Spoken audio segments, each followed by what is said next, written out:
Ephesians 2:8-9 is one of my favorite verses because my grandmother, I remember her reciting that to me a number of times in an older age.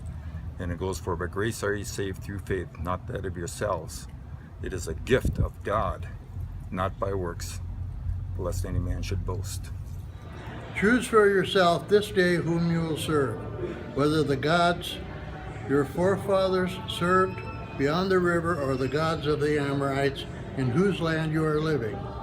But as for me and my household, we will serve the Lord.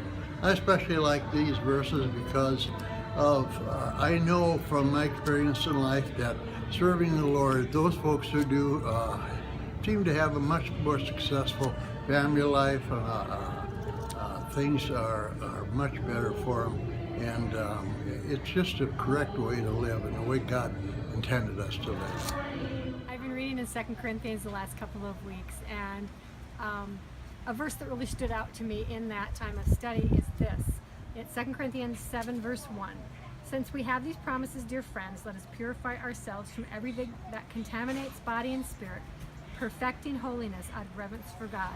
It is indeed a huge challenge for each of us as we perfect our holiness. One of my favorite verses is Philippians 4:13. "I can do all things through Christ who strengthens me."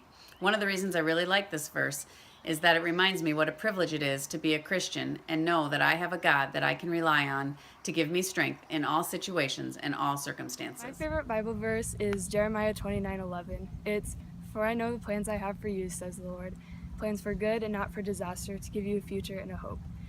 And this is my favorite Bible verse because it's just really comforting for me to know that God has a plan for my life no matter what, and that everything that happens is part of His plan. And even if, it's not the way that I would have preferred, it's the way God prefers, and that it's the best thing for my life no matter what. One of our favorite Bible verses is Psalm 121, verses 1 through 2. "I lift up my eyes to the mountains. Where does my help come from? My help comes from the Lord, the maker of heaven and earth. He will not let your foot slip. He who watches over you will not slumber. Indeed, he who watches over Israel will neither slumber nor sleep." That is one of our favorite Bible stories because it tells us that He made all of the creation and He never stopped loving us and He always watches over us.